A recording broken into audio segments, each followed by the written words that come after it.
Hey, friendo, Steve here. Hey, Larson. And welcome back to Going in Raw, the only pro wrestling podcast you need to be listening to. On today's episode, it's been a jam-packed week of wrestling news, so we're going to be talking about everything that's been going on, from the ESPN deal to what Paul Heyman has said on the Ariel Helwani podcast to MVP and shenanigans backstage, allegedly. We got a lot to talk about today, so we're going to talk about all that, plus an AEW Dynamite review, and we'll give you the results from this week's NXT as well. So let's go ahead and hop into it. Sure. The wrestling fans all over are crying foul because now they got to pay a lot more to get their WWE 5-match premium live events, Larson. Well, there's a couple important caveats to that, though. So, it's announced yesterday, super early, WWE reached an agreement with ESPN to bring the premium live events to ESPN's direct-to-consumer service, ESPN Plus, or is it ESPN DTC? I don't know that I don't think they've actually announced what it's called yet. Anyways, that costs you $30 a month, and that's if you don't have cable. Right. More on that in a second. So, it's going to be for all of WWE's premium live events. They're not going to be on Peacock anymore. Say goodbye to Peacock. Deals for 5 years, worth about an average of $325 million a year. It's going to begin early in 2026. Prior to WrestleMania is what they want to do, and it's about, I think, 60% more than they were getting from Peacock. I think they said it's a 1.6x multiplier. Yeah, it was 180 from Peacock. Yeah.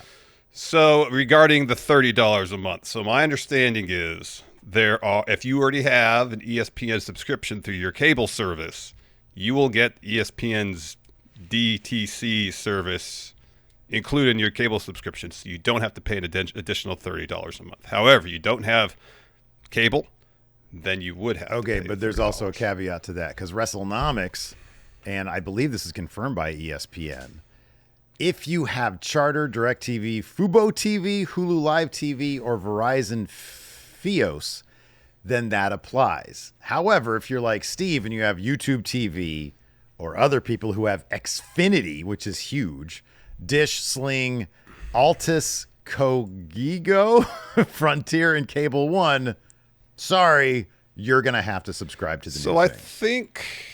So Meltzer said something about that, and the list included in there. See, it's very confusing because it was reported initially that if you got cable subscription, you're good.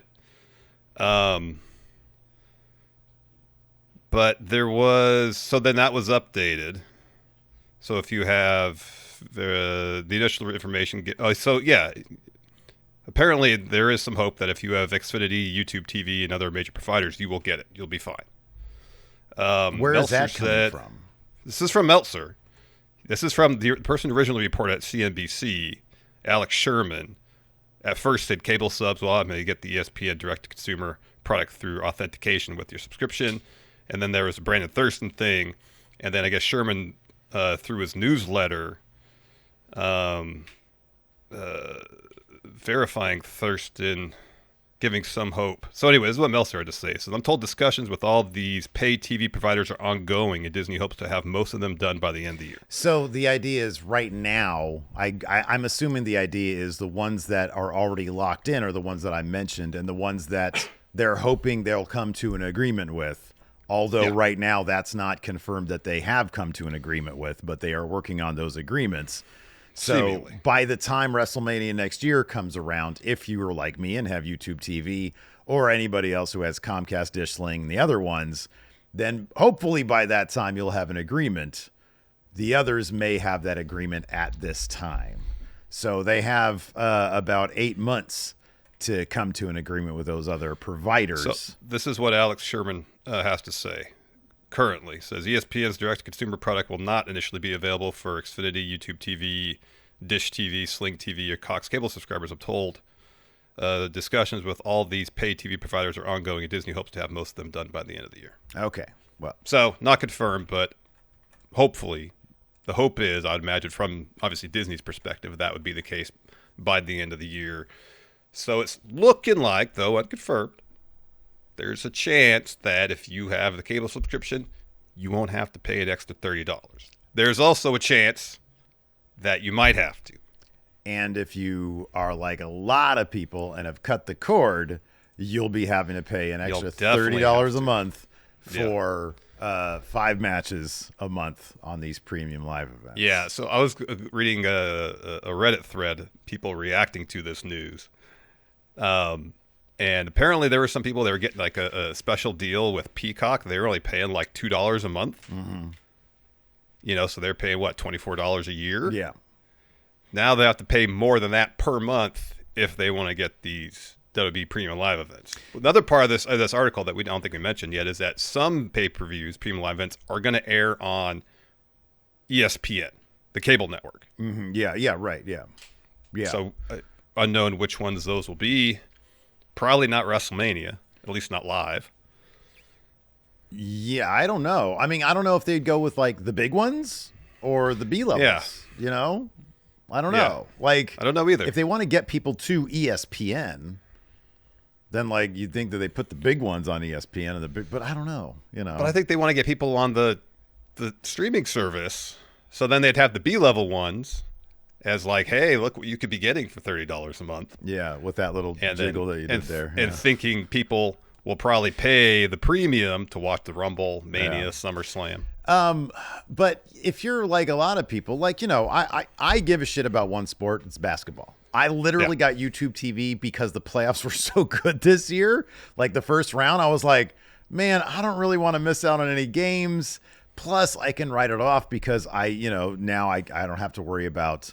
I mean, I still have like NordVPN, and I use that to watch Netflix, SmackDown, and NXT. Although NXT I've got on YouTube TV, as I do SmackDown. But if I'm watching SmackDown live, I got to go through Nord with Netflix. Now, the future of VPNs in general is probably in doubt, given ISPs are not too happy with VPNs. So, you know, that might not even be a workaround. Yeah. But the bottom line is, you know, if right now, if you're paying for Peacock exclusively for, and by the way, library's gone. Yeah, library's gone. Apparently, Fightful said that they might start uploading stuff to their Vault channel. On YouTube. That's what they have been doing, and that's what I've speculated for a while now, that the WWE, WCW, ECW vaults, they're very aggressive with uploading stuff there. Not exactly the easiest now. Like if you thought the WWE Network, you know, which had a really great user interface, if you thought that got more difficult once it went to Peacock, try now. Try with the WWE Vault channel. I mean, if it's a matter of, man, I just want to like search for something specific, you can probably find it, or eventually you'll be able to find most stuff on the Vault. It's going to be super curated though. So, you know, it's like with Peacock. Was it Peacock or Netflix? I think it was Netflix.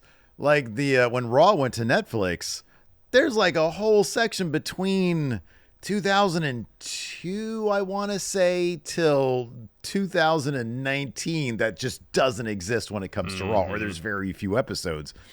And so I've thought that the Vault is going to be sort of the replacement for the library. That's where that stuff is going to go, which, depending on how aggressive they get over the next couple of years, that could end up being simply the permanent place because YouTube's not going away anytime soon. No. That could be the permanent place for that content. It does make me miss the network even more so, though, because it was wonderful what they had there. And there was a lot less concerns over, well, we don't want to put this dicey content here. Oh, you know, the worst they did really in terms of censoring stuff, I think, was like not including Chris Benoit's name in the search, his name either. But yeah, getting back to it, you know, look, there are workarounds. If you have Peacock exclusive for WWE and you're paying $12 a month, $13 a month, ditch that, get a VPN, go to Netflix. Mm-hmm. You could do that. They have everything internationally. They have everything internationally, assuming VPNs are going to stick around. Yeah. Otherwise, and I mentioned this on WrestleJuice, internet's a really big place, Larson. Lots of places you can find lots of things and not have to pay anything for it if you're willing to go down that route. So Yeah, but for the normal fan who's just like, hey, on principle, you want me to pay for Netflix for Raw. You want me to pay for cable for SmackDown and NXT. You want me to pay well, for CW Peacock. you can get with an antenna. Yeah, CW you can get with a cable subscription. You want me to pay $30. And if people watch WWE for what it is, scripted entertainment, and they don't care about sports, I will say this, though. The Ocho has some fascinating content on it in terms of sports. I discovered a new sport the last couple of days, roofball. I have been, and that sounded amazing. I have been sending you and Dope in our group chat tons of, because I don't know why, but every time I go to like either a bar, which is not that often these days. Lacey and I went to Chili's the other night. Don't lie, you go get your load on all the time. You know me, Larson. I love getting my load on. You go there, and they got the Ocho playing. I've seen pillow fighting. Jake Congo. I had to text Hilton. Jake Congo was pillow fighting. Wow. Yes. And he looks phenomenal, by the way. So you get pillow fighting, and then there was the 3-team soccer. Yeah, that was pretty wild. It's like the field is a circle with 3 nets on the edges and 3 teams. And my favorite part was the sideline analyst had no idea what strategy you would even try to employ in this game. It was a new sport even to the play-by-play. Yeah, he's like, I know about soccer, but this is an entirely different battlefield here. But getting back to the core issue of what does WWE and TKO love to do in 2025, Larson? Wring every single cent possible out of their fan base. Imagine you got a wet cloth in your hand. I was looking for a wet cloth around here, but I don't have one. And you don't want it to be wet anymore. Today. And you can't put it in the dryer. You don't have like a clothesline to hang it up on. So what do you got to do? Wring it. You got to wring it. And all that money falling from, the you are the wet rag and the water or soapy water, is whatever your money, and the hands that are wringing that wet cloth, that's WWE and TKO. And they will not stop wringing that wet cloth. What's the bucket that it's going into? Oh, that's TKO's coffers, man. That's the investors. That's dividends right there. And TKO and WWE won't stop wringing that wet cloth till it's bone dry. I understand the idea that even if it was like, hey, it's a lateral move financially, even if they were getting the same deal from Peacock that they're getting from ESPN. ESPN is a big deal. It's, if I'm not mistaken, the worldwide leader in sports. That's what they purport to be, yes. Right. And if they got roofball on their family of networks, who can argue? Undisputed. So I understand like ESPN and WWE, it never has an alliance been forged like this since AWA was on ESPN or Global Force Wrestling. True. When they used to do shows out of the Showboat at Las Vegas. Yeah.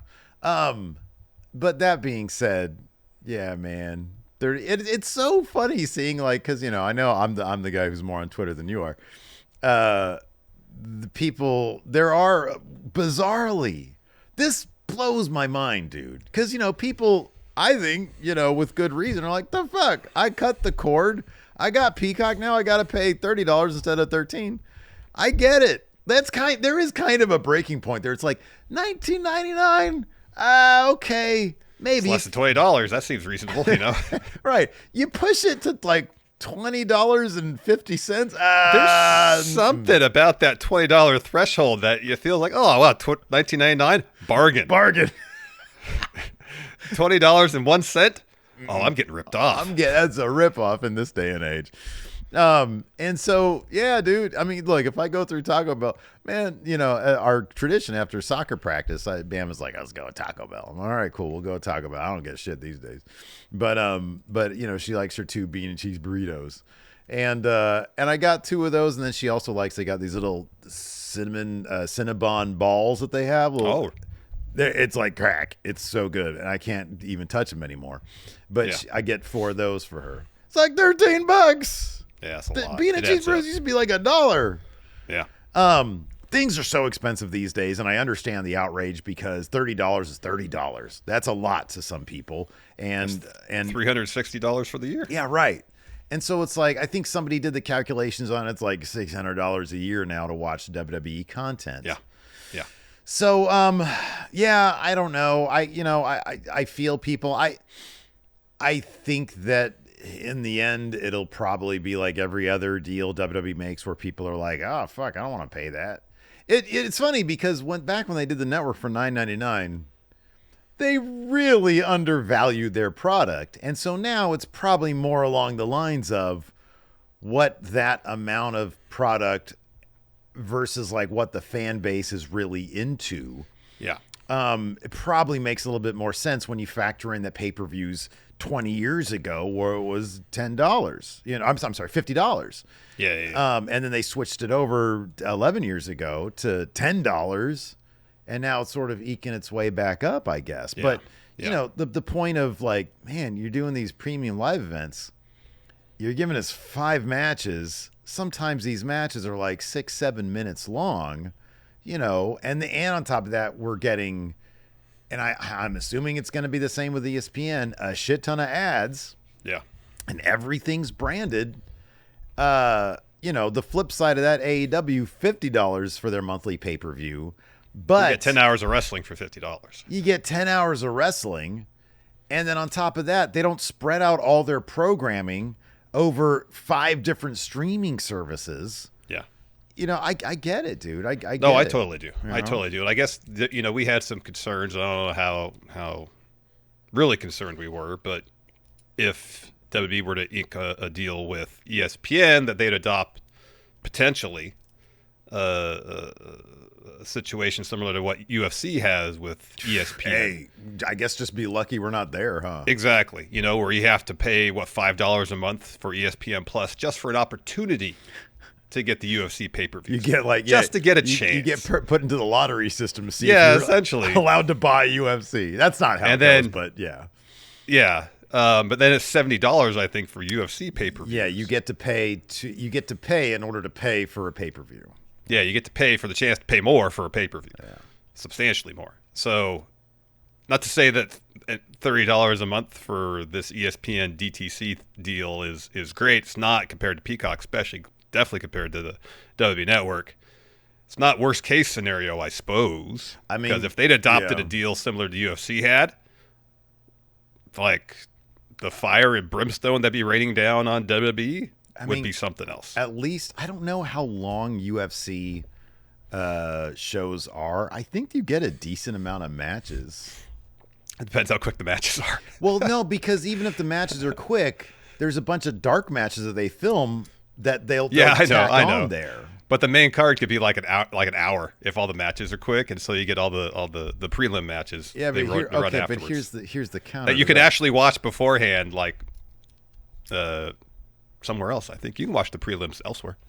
Oh, I don't know. I thought they were just simply like for the live crowd, and then they're banked in case they do need them for the pay-per-view. Could be. I remember there used to be a time where they'd show the prelims, but I think pre-ESPN. I feel like. But here's the thing about that, though. UFC is, I hate to use this term, it's real. So some of these prelim matches could be fucking bangers. They could go really long. They could go all however many rounds. I guess 3 rounds or whatever they do. Yeah. I think it's 5 for title matches. 5. It's what it used to be, anyways, for the major matches. But it's like, okay, that's kind of the thrill of real sports is that you get, okay, this guy could, punch this other guy's face off like back in the early 90s they used to do in UFC. That never happened. There's the value proposition of UFC, whether you get short, exciting fights for your $70. Yeah. Or you get long, boring fights for $70. Yeah. Every once in a while, I don't really watch UFC anymore. I never really did a lot. Every once in a while, you actually get an exciting fight that goes like more than a round and a half. Yeah, like a Clay Guida match. Yeah. That's the only name. I remember that dude used to come out and just throw. Yeah. And he would last like 5 rounds doing that shit. Yeah. Or Stephan Bonner versus that other guy that put them on the map. Oh, I could see the guys. Was it Matt something? No, it wasn't Matt. So I forget who it was. Oh, I can see his stupid face too. I remember Glover something. I don't know. I want to say Crispin Glover, but that makes no sense. That makes no sense. No. Hey, you. He's an actor. Get your damn hands off me. It's my density. Oh, man. Anyways. Dude, it's on the tip of my fucking tongue. But you know what? We got sponsors for the show, so let's just go ahead and talk about them. Let's do it. This episode of Going in Raw is sponsored by BetterHelp. You know, Steve, whenever I'm on the internet... Forrest Griffin! That's who it is. I didn't even have to look it up. Sorry, we're doing a sponsor now, Larson. Go ahead. All right. This episode of Going in Raw is sponsored by BetterHelp. Steve, you know, whenever I go on internet, I'm overloaded with all sorts of people trying to dole out all kinds of advice about mental health or wellness. Yeah, man, I know. It can be a lot to navigate, which is why it's important to use trusted sources and talk to live therapists to help you break through all that noise. Yep, that's correct. And I definitely needed some help breaking through all the noise when I was dealing with severe anxiety in my mid-20s. And therapy helped me learn the tools I needed to better cope with my anxiety and get me on the path becoming a better Larson. With over 30,000 therapists, BetterHelp is the world's largest online therapy platform, having served over 5 million people globally. BetterHelp is also making therapy much more convenient. You can join a session with a therapist with a click of a button so you can fit therapy into your busy schedule, and you can switch therapists at any time. As the largest online therapy provider in the world, BetterHelp can provide access to mental health professionals with a diverse variety of expertise.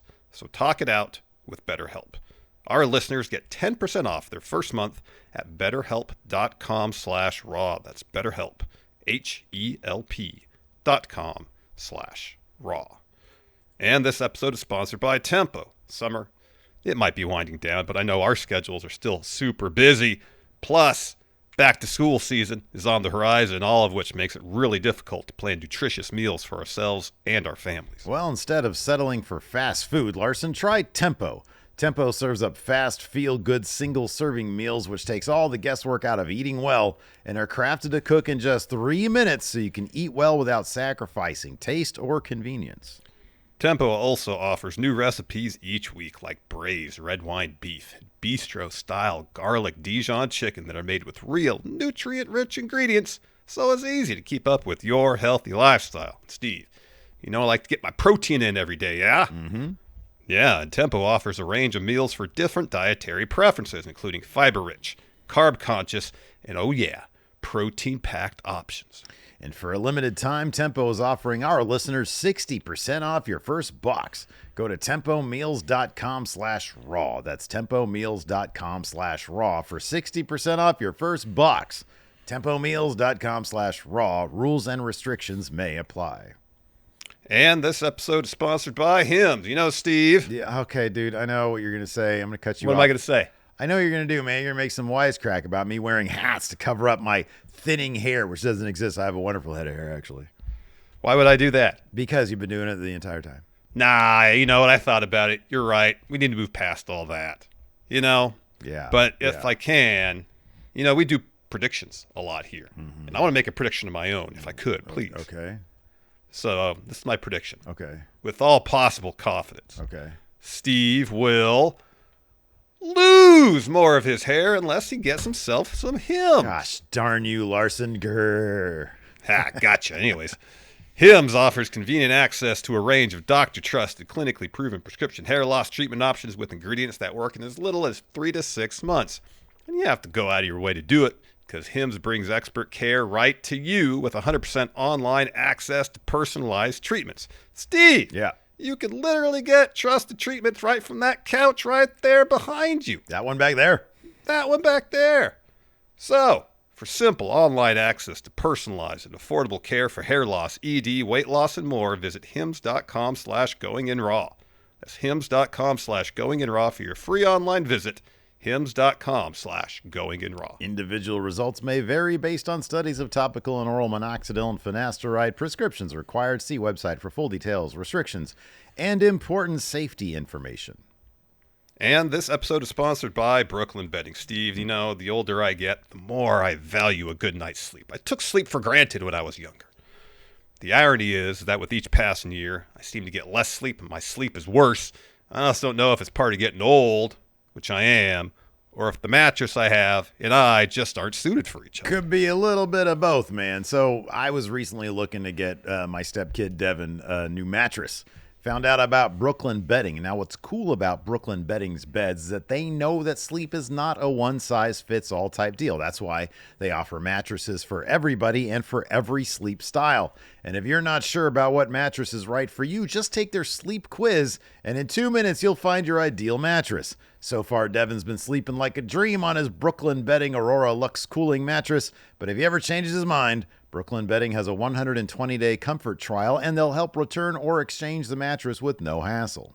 So go to brooklynbedding.com and use promo code RAW at checkout to get 30% off site-wide. This offer is not available anywhere else. That's brooklynbedding.com, promo code RAW for 30% off site-wide. Make sure you enter our show name after checkout so you know that we sent you. brooklynbedding.com, promo code RAW.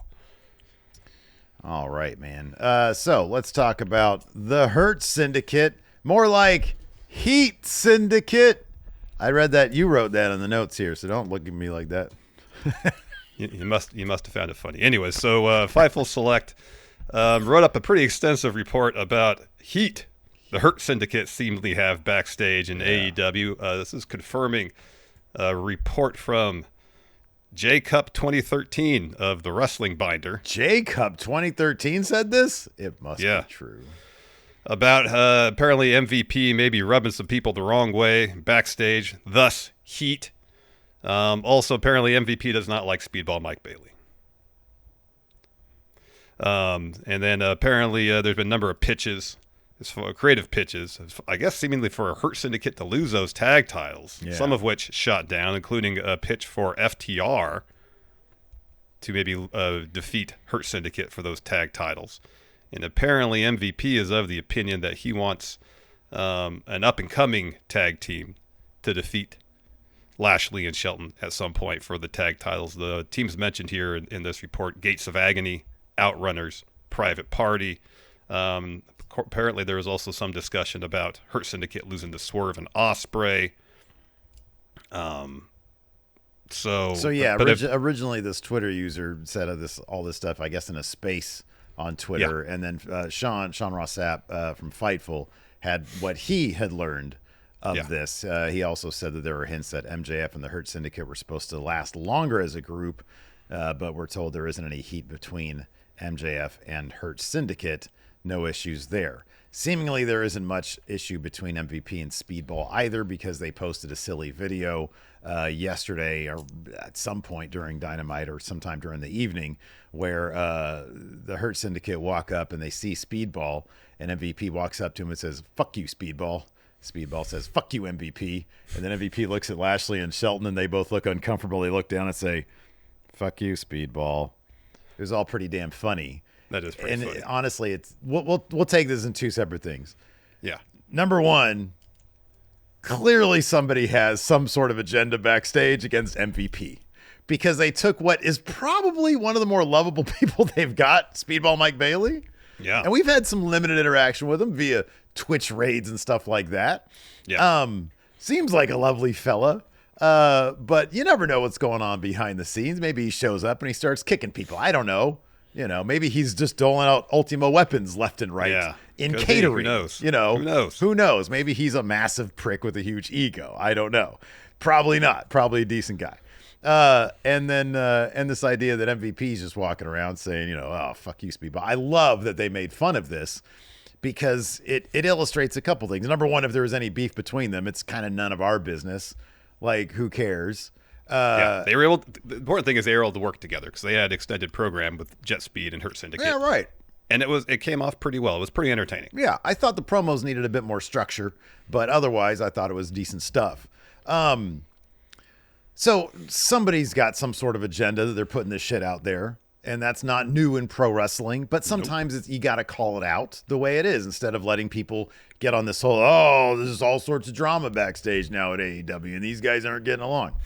The other thing has to do with, the idea that MVP and the Hurt Syndicate have some sort of, and this phrase is used way too, I think, liberally, and that's creative control. The idea that these veterans come in and MVP is known to be, has known to have worked kind of as the Hurt business's kind of focal point of creative, back in WWE even, suggesting he's Vince McMahon, which Vince would, just shoot down apparently. But now that he's in AEW with the Hurt Syndicate, the idea that, hey, you know what? Let's talk about who's eventually going to dethrone us. Maybe we'd like to put over Private Party. Maybe we'd like to put over the Outrunners. Or maybe we'd like to... And it's like, my take on that is this. The Hurt Syndicate are in that perfect storm area where they get cheered, and yet they're bad guys who do really cool shit. Until you have a team that is already being built up by the fans as we want these guys, meaning they're the ones getting cheered over the Hurt Syndicate. And ideally, based off of everybody doing their job creatively, at that point, do you say, now's the time, let's do this. Strike while the iron's hot. Yeah. I find it like, I think it's good to plan ahead for stuff, but sometimes, and we've seen this in AEW, see it in WWE, fans will dictate who gets over, and it's based off of the work that the performers and creative put in. But sometimes that stuff, you cannot predict how that's going to go over. If they say, we wanted to be Gates of Agony, well, you better do a goddamn good job heating those guys up because they are cold right now. Yeah, they just lost. They said during Dynamite last night. I can't remember who it was. Somebody that was in action. Oh, was it in the tag tournament thing? Yes, it was. Yeah, okay, that makes sense. Yeah. So like the Outrunners, I get that the fans like the Outrunners. Me personally, I don't know how substantive a team they are. You know what I mean? Like, I think their popularity, which was on the ascent, seemingly peaked. I could see that. I don't watch Collision, so I don't know. Maybe they're like wildly, hugely over. I should start watching. I heard the Fletcher Dustin match was insane. I'm gonna watch that maybe this weekend while I'm in LA. But until you get a situation like the Acclaimed, for example, back when they were getting hot, it was like, man, this needs to happen. And when it didn't, they made sure it did the next show. You need a team that the crowd is fully behind before you consider taking these titles off these guys. If you don't get that team, then don't take the titles off them. Yeah. Don't do it. If you get a Bruno type reign with these guys, then so be it. So be it. You get a Bruno type reign with them. And it's good to have ideas for who it could be. But Jet Speed should not have been that team. They should not have been that team. No. And nobody, I mean, I could see the idea of Swerve and Ospreay because they're both they're the two top baby faces of the company. But also it's like, it's kind of a thrown together tag team. The fans would be super behind that, and that's cool. And I think a case could be made for that, but just because FTR is FTR, you don't need to do that. No. The idea that you build up Hurt Syndicate as a tag team to such an extent that beating them could make a tag team. Yeah. If you can combine that with the idea, all right, you have this tag team that's super hot, they're on the ascent, their popularity's just about to reach their peak, then you do the title switch. As opposed to, like, what is FTR really going to gain from winning the tag titles from Hurt Syndicate? Yeah. Not a lot. Unless you have, like, a really killer story there that like, much like the Tony Storm story, where it's like, okay, hey, let's sit down. We've got this idea where this happens, and it leads to this big deal here. But along the way, it makes sense from a storyline perspective for FTR to get those titles, but it's all in service of this next story beat, so that we can get the maximum value out of these two teams going at it. As opposed to, FTR beats Hurt Syndicate just so Cope and Christian could beat FTR for the tag titles, Yeah, no, that's exactly right. That's exactly correct. Yeah, you don't do it in service of somebody else. It's funny. I made this point of Wrestle Choose. I was like, it can't be Cope and Christian. They're so old. They're like a year older than Hurt Syndicate, but visually speaking, Hurt Syndicate looks like they're 15 years younger. I know. What if I said one spear should turn Christian Cage to dust from Bobby Lashley? Yeah. Yeah. Like that's what they look like. So I don't know. You wait until you have something good before you worry about that. Now, I think if they brought Private Party back in to like tell a good story with that, because they had set up something with Private Party, and then Lashley and Shelton just killed those guys. But they're cold. They haven't been on TV, I don't think, unless they've been doing some scrub work on Collision. I don't know. They haven't, as far as I'm aware. But yeah, you got to make sure that, and this goes for any title, make sure it's right.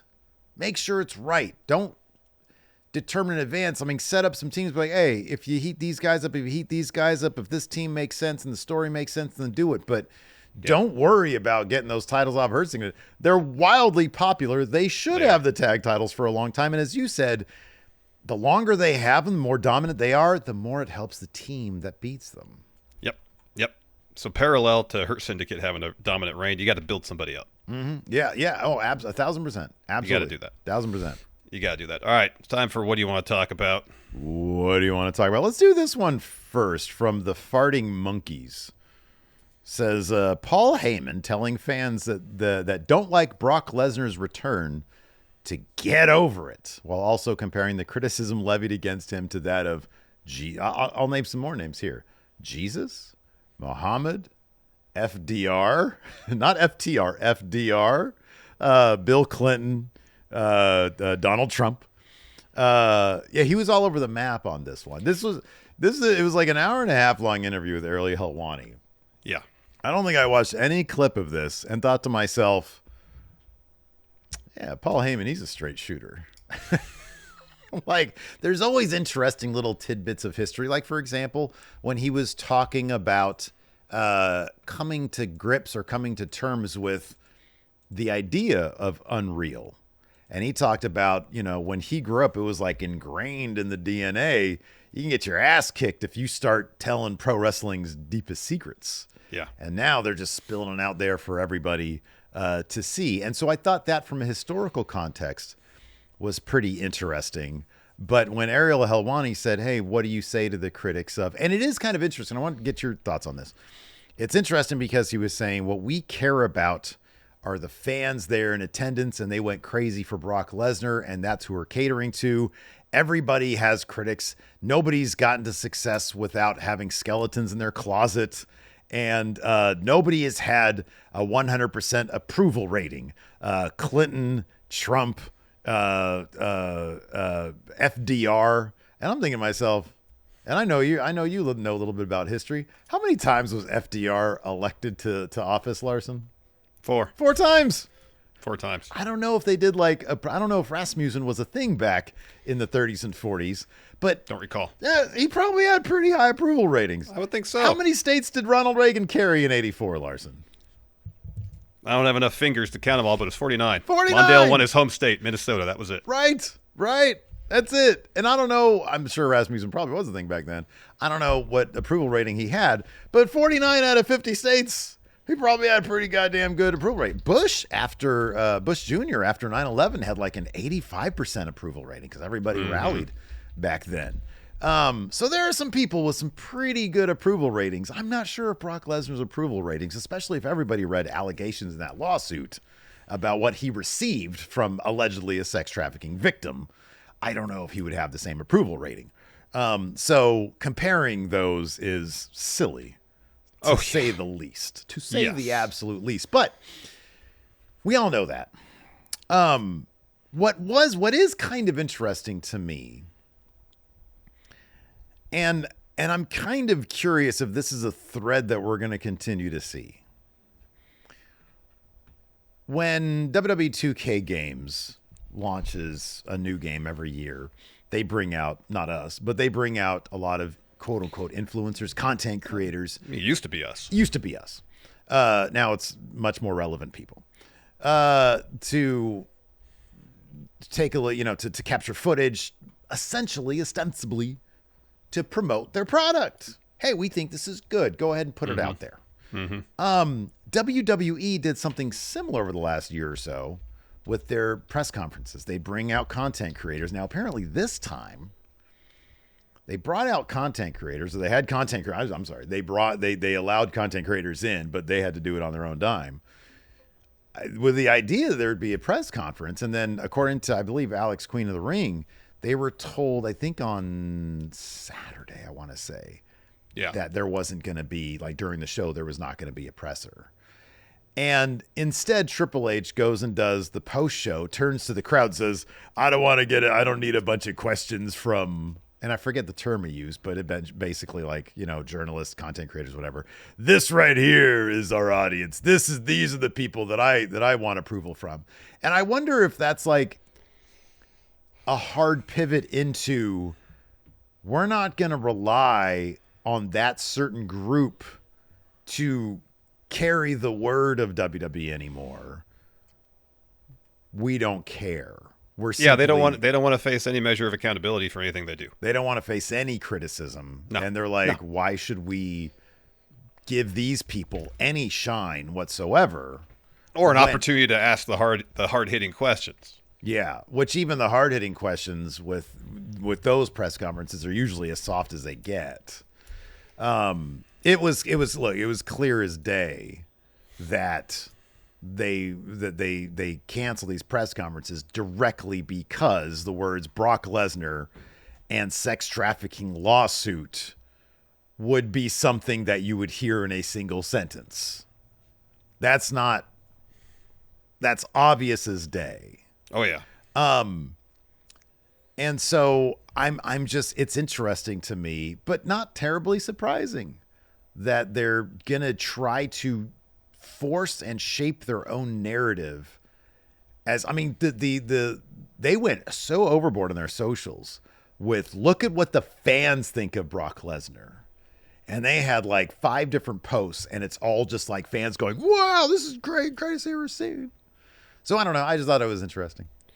Yeah, this is seemingly something they've been doing for a while, where they're, especially in the case of Brock's return here, as you mentioned, all the videos of the fans apparently losing their mind over Brock coming back. They're trying to shape the narrative as, okay, look, this is what the overwhelming sentiment of the WWE Universe feels about Brock's return. So this is what we're going to focus on, therefore this is what you should focus on. Mm-hmm. As opposed to the small percentage of fans who have an issue with Brock's return. Mm-hmm. I think that's the narrative they want to shape. Yeah, absolutely. Yeah. And it makes sense from their standpoint, from a business standpoint. We want it all to seem good.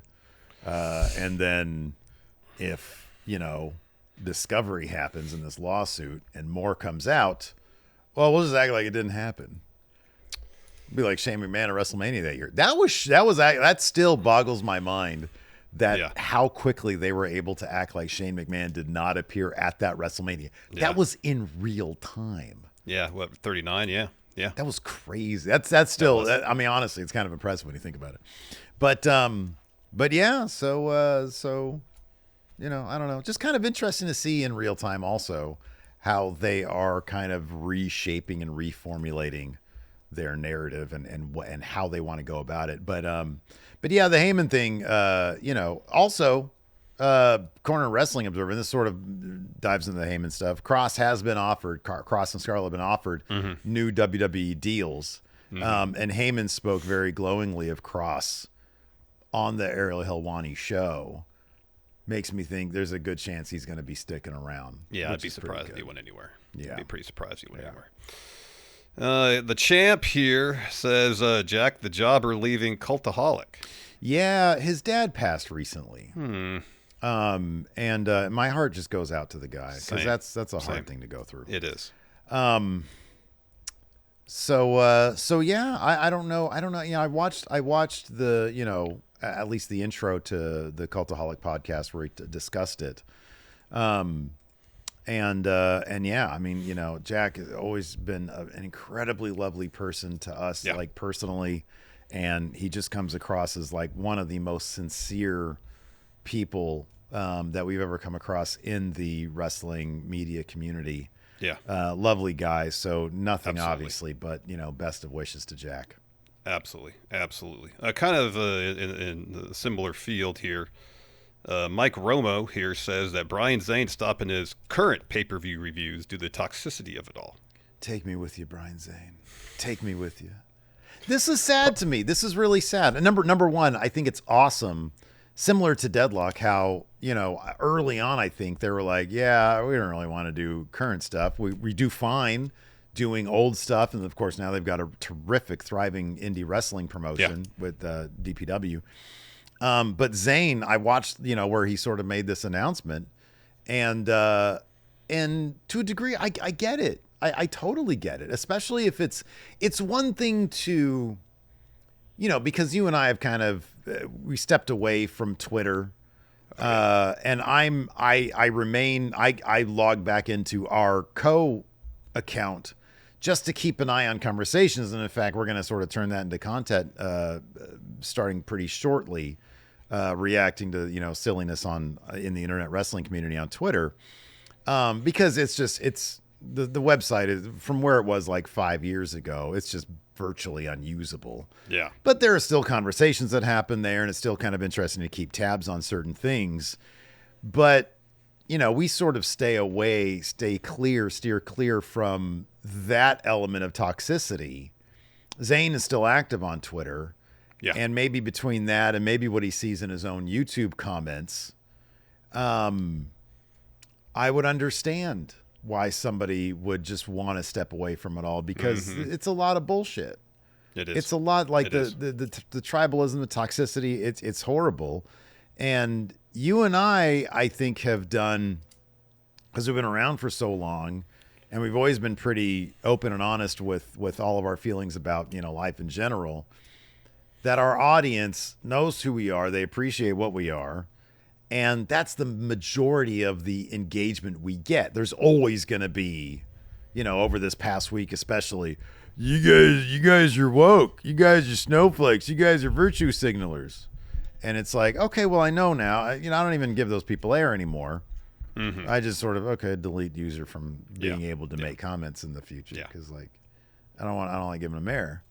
But those are kind of, very much in, not the majority. Yeah, few and far between. They really are, which is great. I mean, our community is awesome.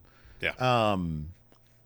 But I could understand how that it's a shame though. But the awesome thing for Zayn is that he does such a great job with the retro content that financially, I'm guessing he doesn't need to worry about doing modern day stuff. I saw that he's starting to do reviews of the guest host era of Raw. Yeah.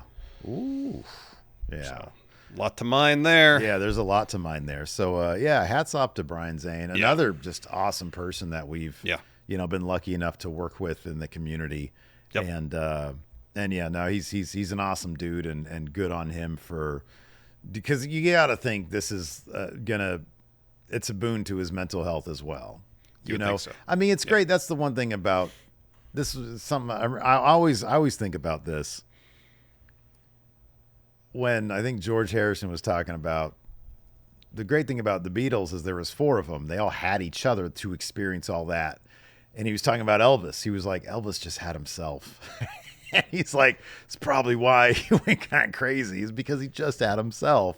He says the Beatles, we all had each other. It wasn't just our name out there. It was the Beatles. It was the group. We can kind of divorce ourselves from the idea of it by being together. And that's a great thing about having you is it's not just me out there on Steve Island. I can go to my little Wrestle Juice Steve Island, but then quickly come back here. And you and I can deal with it together, that kind of stuff. It might be different for a solo act, Yeah, absolutely. Absolutely. Nicholas Grosskirth says Jelly Roll choosing to lose to have something to avenge in the future. Jelly Roll gets storytelling and he gets the wrestling business. And for him to go to Triple H and say, I want to lose because A, it's going to subvert expectations. B, is going to put the thought in the fan's mind, I could pop up any time now. I thought that was great. And I'll appreciate it next time he's there. I really will. Given what he did at SummerSlam, it was not a snooze fest. It was hilarious and fun for all the right reasons and some of the inadvertent reasons as well. I love this. I love that outlook. I love that it's such a refreshing take on things. Yep. So yeah, I'm looking forward to seeing more Jelly Roll. I am. Same. Marquez here says Tiffany Stratton's reason for missing time at NXT being apparently due to a physical road rage incident. I read her account on this. I did too. I'm curious to know what the other side is. Because there's two sides to every story, man. Yeah. I've seen so many clips from this Impulsive interview where I'm like, okay, Tiffany. All right. That's great, man. That's great. You know, at one point she said something along the lines of, because I think somebody asked about her thoughts on Hulk Hogan. Yeah. And she says, oh boy, I've already been canceled a lot. I don't want to be canceled again. I'm like, you're the WWE Women's Champion. You have never been canceled. You've never been canceled because guess what? If you were canceled, you have a fucking job right now. That's how that works. Yeah. That's how that works. People just use words that they have no idea what they actually mean. I know. Very few people realistically have actually been canceled. I can think of like one prominent one, Bill Cosby. Yeah. Where's he now? You know? Yeah. But like otherwise, people come back from that shit all the time. It's simply the free market at work. It's people saying, hey, I don't like that you're kind of shitty, so I'm going to kind of not be into you right now. Yeah. But if you can come back from that, if you can convince the people higher up that, hey, I'm still worth something in the market, and they're able to bring you back successfully. When has Tiffany Stratton been canceled? I don't know. I know there was that one incident on Instagram where she posted something. Yeah. But like, did she suffer anything professionally from that? Didn't seem like it. CXNNXR says Bret Hart calling Gunther's style lazy and unprofessional. So specifically, he talked about the chops. He talked about he's not a chop guy. He doesn't like chops. And Bret's pretty upfront about not enjoying a stiff style of pro wrestling. He didn't like working with Vader because Vader was too snug. Flair because of the chops. Yeah, Bret doesn't like chops. He don't like chops. He doesn't like chops. Yeah. You know, but I'll say this. Maybe Bret needs to listen to what Goldberg had to say about Gunther's chops, where they sound devastating. They really don't hurt that much. But apparently, according to Goldberg, they don't really hurt that much. Yeah. Although, if that's the case, how did PCO's chest get all fucked up? I'm sure they do hurt. Yeah, I'm sure they do hurt. But here's the thing about Goldberg. Alpha male. Got that right. And you know why he's an alpha male? Because he surrounds himself with other alpha males. See, you're learning now, man. Now we're learning. No, I just listened to what he had to say. Listen. No, listen to what I have to say. Yeah, I've done that before. That's usually not a good idea. Let's forget all this wrestling business. The real American Patriot Alpha Male podcast, Larson. Not a chance, no. Nope. Not a chance. Man. Yeah, but here's the thing. It's like, what is it? A wolf in sheep's clothing. We get in with the name, but then we subvert the concepts with our own. No, I'm not interested in that. We can get gun sponsors. Definitely not interested in that. Definitely not. What about some sort of like, oh, dude, we can have all sorts of camo merch. Mm-mm. Oh, come on. I know you want the camo merch, Larson. No. Oh, why would I? No. I'm going to do a camo hood, an all over print camo hoodie. That's fine. And I'm going to give it to you for Christmas. All right. It'll stay in my closet. MPR says Brooke Hogan versus the Church of Scientology. So did you read up on this? Like a little bit. That apparently Hogan's wife either is or is a former member of the Church of Scientology, and Brooke says that she took herself out of the Hogan Trust because she didn't want to deal with potentially the Church of Scientology, making it difficult to settle the trust after Hogan's death. They're a powerful entity, man. I do not blame her at all. Nope. There's what was the name of that documentary? Going Clear, I think it was. Yeah. Ooh, but that is an interesting watch, man. Yeah. That is an interesting watch. Yeah. Yeah, I don't know about all that. I know Tom Cruise is going to live forever, though. Well, he's not going to live forever. I don't know. If I had to bet on one person in this world to live forever, it'd be Tom Cruise, probably. You think so? Yeah, maybe. He's got Xenu on his side, man. I thought Xenu was the villain of the whole oh no story. Oh shit. I thought. I'm gonna keep my mouth shut about that then. Who's the I'm good not really guy? that well Who's versed. the good guy? I don't remember. Was it just L. Ron Hubbard? Was he their Probably. Superman character? I don't know Probably. how that any stuff works. True World Order says Joey Ryan's attempted to return to indie wrestling. So apparently someone was trying to restart Portland Wrestling for a show on August 23rd and thought it was a good idea to book Joey Ryan for it. Man, yeah, I don't know. That guy's been pretty litigious in the past. I don't know if I want to touch this one. But apparently there was backlash, understandably, about Joey Ryan being on a wrestling show. Yeah. And so then they canceled his appearance on said show. Yeah. That's a guy whose cancellation's actually kind of stuck. I mean, that's the thing in the wrestling business. I feel like the percentage of canceled wrestlers of actually canceled wrestlers is much higher than like the general celebrity cancellation ratio. Like there's been quite a few that it's like, remember there was that one dude who tried to like become a masked wrestler in Mexico, and it was like, who are you again? And people found out. I still think he still got booked though. But yeah, interesting to see all that, I guess. But yeah, that's a bold move there. Interesting move, move, Cotton. to say the least. Anyways, you want to talk about AEW? Let's talk about AEW. So we didn't watch last week. I mean, I didn't watch last week. Did you ever watch it? We didn't cover it. The hell happened last week? Hangman beat Mox. Oh, I did see. I saw the end of that. I didn't see any of it. Anyways. I saw it. I think I saw some bits on social media. Gotcha. Explain why I didn't see any of it. So they're doing an interesting thing here with MJF and the Hurt Syndicate. We talked earlier during the Hurt Syndicate news story that Fightful said that the storyline between them was intended to potentially last longer. I think it will. I said this before. This is all a ruse, subterfuge. So when MJF ever gets his one-on-one match with Hangman, Hangman thinks, I don't got to deal with the Hurt Syndicate. Hurt Syndicate comes to ringside. You get the idea, they're going to attack MJF. Nope. Maybe help him win the title. I would not be surprised that happens. Yeah, I think that's incredibly possible. I think that's incredibly likely, actually. I just wonder because you've got MJF and the CMLL Light Heavyweight Championship, which is funny because they try to make it sound like it was the CMLL Championship on a Dynamite. Yeah. He's going to be taken on at Forbidden Door. Who's he? Is it? It's not Hechicero, is it? No, it's No, Hechicero's in the Callis family. Mystico. He was feuding with Mystico, Mystico, right? Yeah, Mystico. Yeah. He's probably going to be doing CMLL stuff at Forbidden Door, which I guess would mean All Out would be next up. And I guess do you think that's where they're going to do like the hang? When do you think Hangman MJF is going to go down? I'm not sure because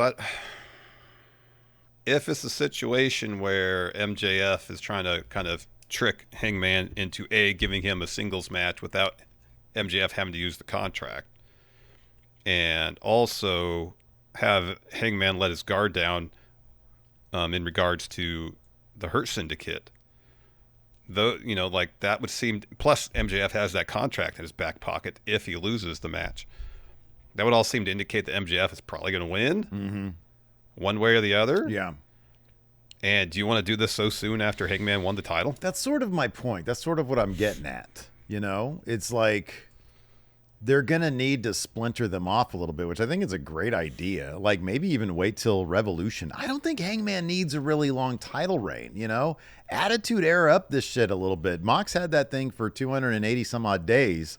Hangman doesn't need a lengthy title run. He did the thing. He brought it back to AEW.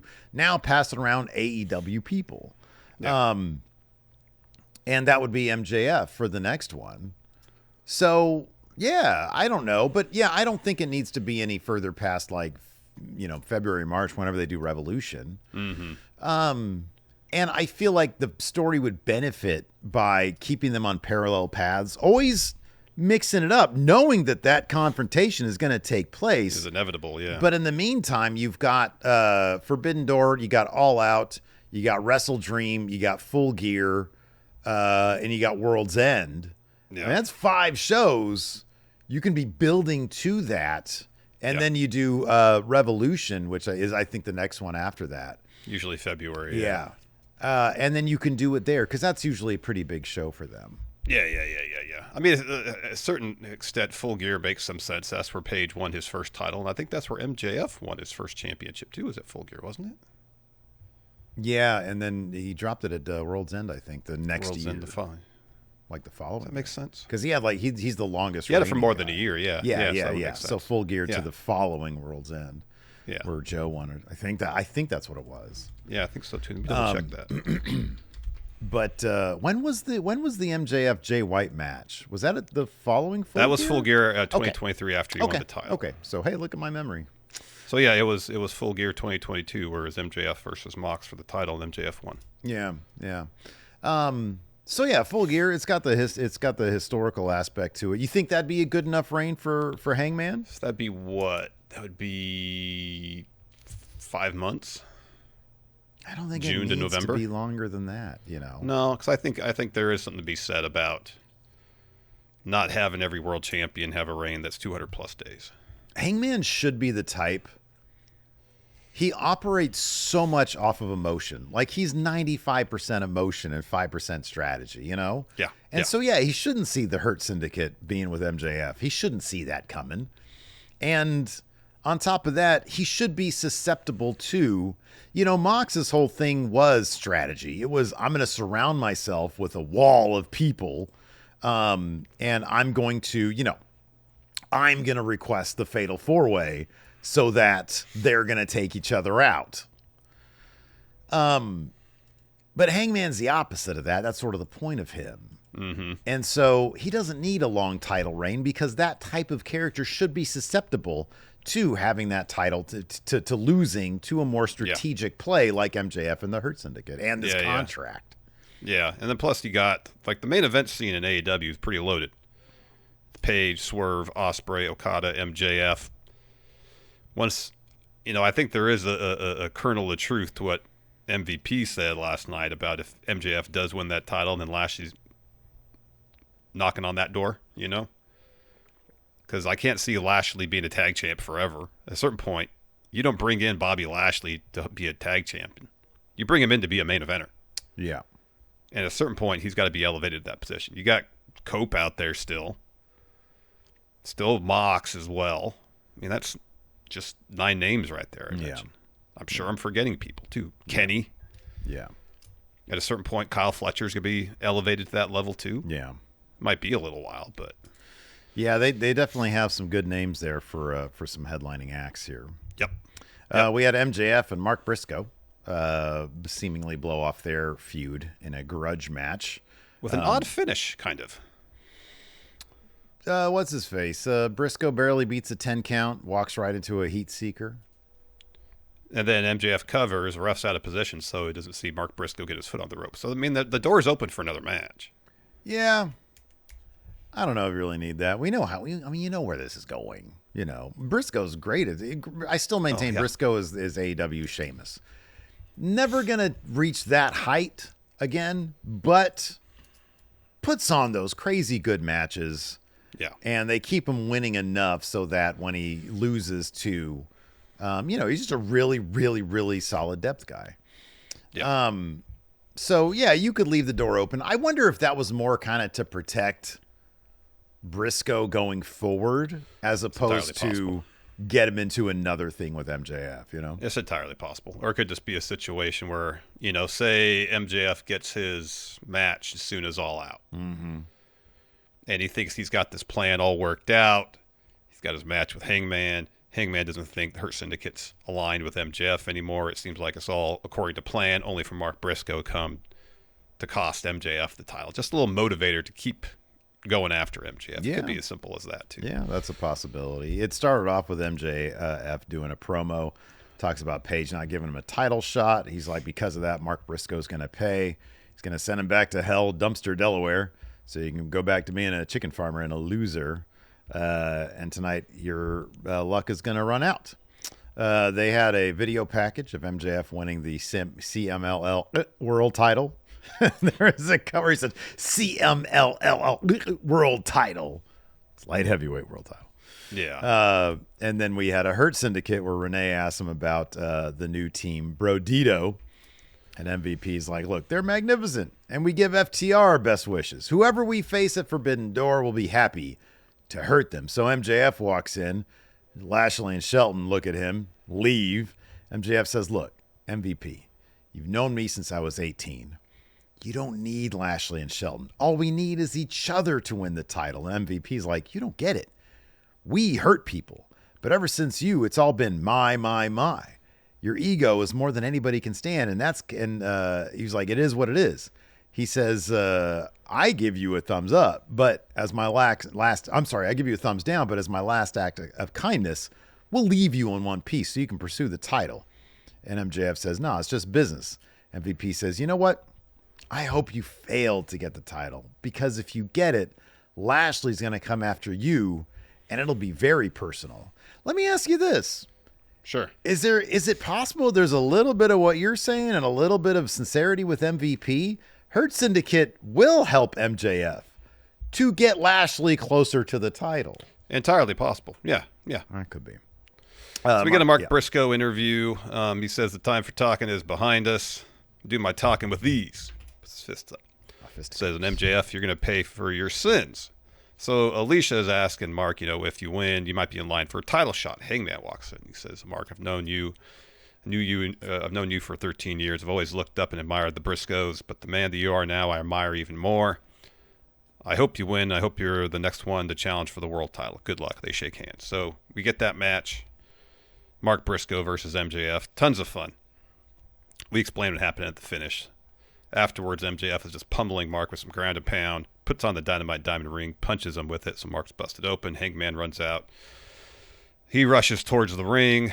MJF meets him at the ramp. They start brawling. Security breaks them up. Get a pull-apart brawl. MJF flees through the crowd. Hangman gets in the ring to check on Mark and then jumps the barricade to go after MJF again. Security tries to break them up, but Hangman fights them off. The brawl eventually spills back into the ringside area, and Paige puts MJF in the ring, looking for a buckshot. But MJF rushes out of the ring and runs up the ramp. Yep. We also had more on who is going to challenge Mercedes Moné for the TBS title at Forbidden Door. There was a fatal four-way involving Alex Windsor, Sky Blue, Queen Aminata, and Billy Starks. Mm-hmm. It kicked off. Renee had an interview with Alex Windsor and Toni Storm where Alex was trying her damnedest not to indulge in Toni Storm's sexual innuendo and failing at every front. It was really funny stuff. It was. And then Tony's like, hey, if you want to sign she talked about licking stuff. And then Renee caught up with Mercedes in the parking lot.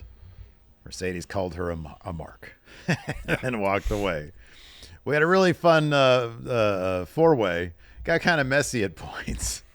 The Sky Blue bit with the chair was like, oh, what was that? What was that right there? Because it was like just close up, just right there to see something. Yeah, really wonky. if there's any situation where the timing's a bit off, it just, since the camera's right there. And my God, that senton that that Billy did? Yeah, that Billy did was rough. I think it was on the Sky Blue. Yeah. But otherwise, there was a lot of good stuff in this match, and they gave it a ton of time. Yeah. It was just, unfortunately, a couple things were like featured on the screen that was like, oh God. But that's sort of AEW. They just go by the seat of their pants, man. Yeah. In the end, Alex Windsor gets the win. Athena tries to get involved. Tony yanks her out of the ring. Billy Starks is looking for a suplex on Alex, and then she counters with a roll-up to get the W. And then Mercedes comes down and gets in the ring. Tony gets on the apron as Mercedes hands Aubrey 7 of her 8 titles. She holds on to the TBS one. She holds that in Windsor's face. So Tony gets in the ring, but then Athena gets on the top rope, hits her with an O-face. Mercedes hits Windsor with a backstabber, and then Mercedes and Athena have a bit of a stare down. That is correct. And so later on, we got a Queen Aminata interview. And she says, last time I faced Mercedes, I knew I had her beat, but Willow steps in. And she says, we're going to take care of Sky Blue, Julia, Tekla. Statlander steps in and says, Willow, you helped me, so I'm going to help you out now. And Willow says, Stat, you said you've moved on, but you've done anything. But I'm here to do 3 things. Smile, win matches, and straighten out anyone who gets in the way of that. And when you're ready to take that seriously, then I could talk to you. Yeah, I don't see Alex Windsor getting that title off Mercedes. But she's a fun wrestler, good wrestler. Yeah. Gonna be a good match. I wasn't huge on this. So Swerve had an interview on the top of the ramp stage, back to the facing the entrance with the crowd behind him. Yeah, I'm just not a fan of that staging kind of period. I like doing different things. It's not a backstage thing. It's not an in the middle of the ring thing. They're trying to get a little different. You could tell, Swerve came off as a little, I don't know, self-conscious about it. And it's and I don't know. I feel like Swerve Okada, because the whole thing is kind of a babyface promo. He was like, man, he was like, I'm not concerned with Don Callis. Last time Callis was ringside with one of my matches. Nana put him on his ass and he walked out champ. He says, last time I had to put down Ospreay. And if I did that to my friend, imagine what I'll do to Okada. And so that was kind of the theme. Then he puts over Okada and he says, but you're facing the most dangerous man, whose house? My house. I feel like, and maybe it's because Okada's not there this week or something.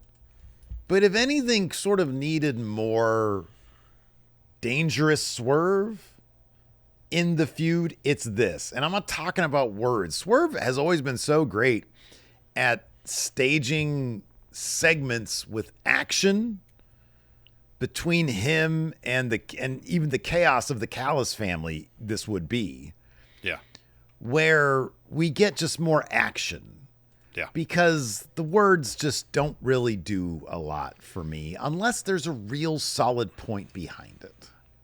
Well, I did appreciate when Swerve said, my last 2 matches in London I've lost, including my title match against Danielson.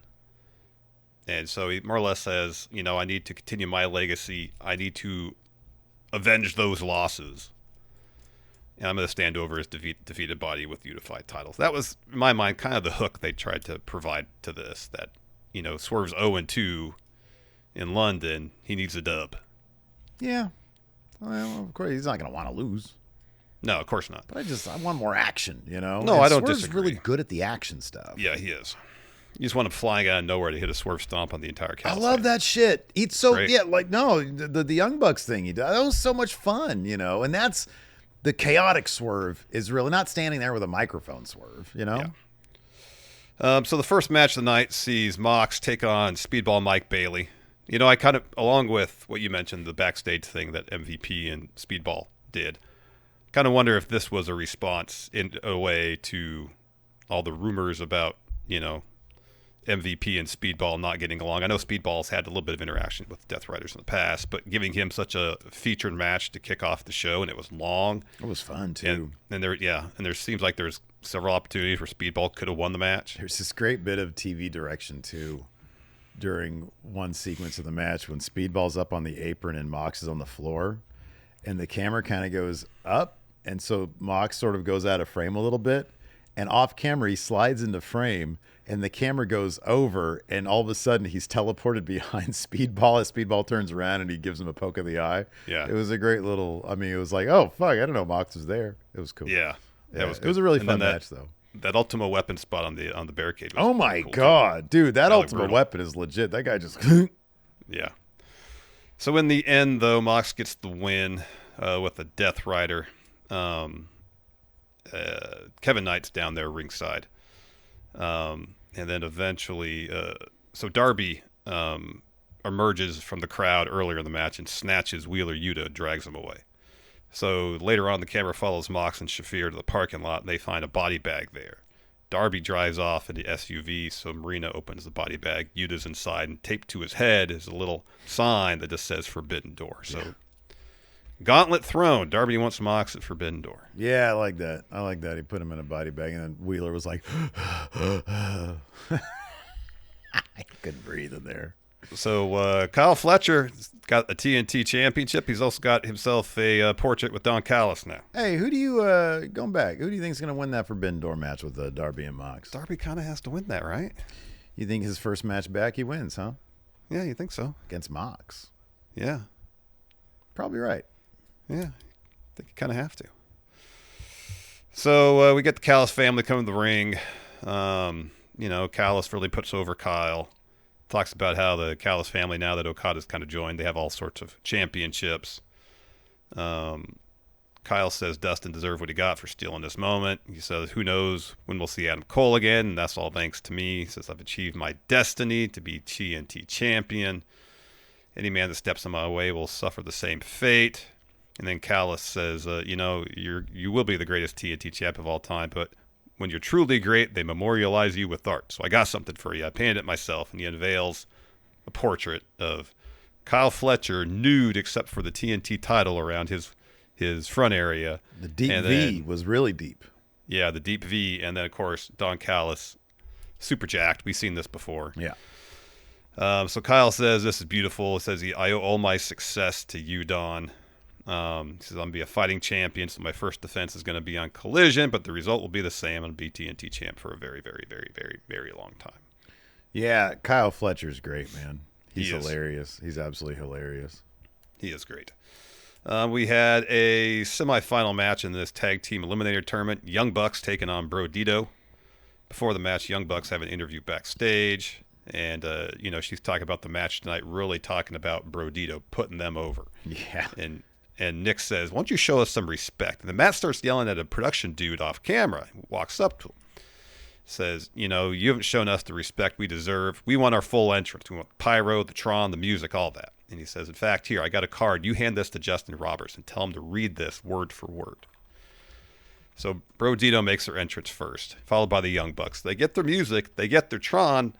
But the video board that raises up so they can make their entrance gets stuck. Mm-hmm. There's like 18 inches of clearance. So they have to crawl under that.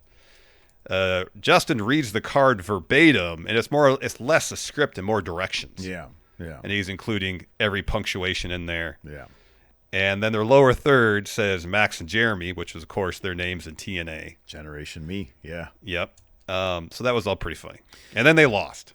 Yeah, and then they lost the match. That was hilarious. Yeah, I think they've done such a great job sort of lampooning themselves, giving themselves the punishment as former EVPs. Yeah. I've really enjoyed this bit with the Young Bucks. Yeah, and that finisher that Bro Dito have is crazy. Dude, the fucking whole match. This Bro Dito team. Oh my God. Some of the tandem moves they do are just, oh my God, yeah. So this is a situation where if you have Bro Dito win this tournament and face Hurt Syndicate, they won't win it first, but if you keep them together, build up their character dynamics, get them involved in stories. The chemistry thing will be interesting with them because they're very different characters. Yeah. But if you give them, instead of just having it be done through matches, I think you do need some like segments and personality stuff with them. Yeah. Get them on the same page. And you're right. I do think that that's the type of team that the fans could definitely get into in a big, big way. I mean, because Brody is already the type of performer that the crowd just wants a reason to really get behind. Mm-hmm. He gets great reactions now, but if he's involved in something substantial, man. So we got a Cope interview. He's asked about everything going on with Christian, and he just says Christian's learned nothing. He's got his handful with Nick, Kip, and Shayna. I got my hands full with FTR and Stokely, and so next time, for the first time ever, it's me versus Stokely, and if FTR interferes, their restraining order is null and void. Mm-hmm. So then later on, we get FTR interview to respond. Dax says, we got this banned for your benefit, Cope, so we don't hurt you. And Cash says, we know you better than anybody. We told Stokely he didn't have to be in Cincinnati next week, but he insisted. And Stokely says, I'm not a pro wrestler. I'm also injured. Cope is a bully. I'm short. I'm bald. I can't get any hose. Been fighting my entire life. Next week, the fight continues. I laughed out loud at that line. Yeah, that was great. Next week, the fight continues, and I'm going to do it because the boss told me to. But Cope, you're going to have to go home to your wife, who has a head like a micro brawler. and your juvenile delinquent kids after I pinned you. That was pretty damn funny. Stokely's hilarious. Great. Yeah. He is great. Yeah, it's good stuff. And then we had NXT.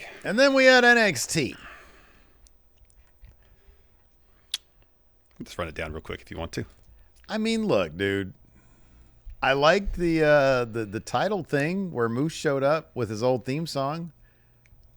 It just feels like we've been doing the Oba Javon trick thing for such months, a long because we have. time. Such a long time. Like when Oba came out and he dropped a promo, he was like, "There's nobody left in the division. I've cleared them all out." I'm like, yeah, because they haven't built up anybody, and Ricky Saints is just sitting around doing nothing right now. I know. Yeah, it's NXT is so thin on actual stories. Yeah. On like real stories. Like there's it's very much just week to week type stuff. It really is. I mean, look at these matches. We had Blake Monroe versus Kalani Jordan. Kalani Jordan. I had to set up not last week, I guess. Where Jordan Grace just runs off Blake Monroe, so Kalani gets the win there. Miles Bourne versus Lexus King. I mean, it's like feuds that just really don't have a lot behind them. Yeah. And so you're watching these matches, and it's like, does anything even matter anymore? It's like an existential crisis in NXT. Yeah. Let's just jump into it. Probably the highlight of the show was top of the second hour. Oba comes to the ring for a promo, and that's what he says. I've basically beaten everybody. Who's going to step up? So Trick comes out, and he says, I've been carrying 2 brands. And then Oba responds, well, yet here I am with the NXT title. You can't beat me. And Trick says, I've thought about that. I looked at you, then I looked at the NXT title, and I thought, why not me? He says, I'm not the same man I was a few months ago. I've made myself him. He says, Oba, your search goes no further.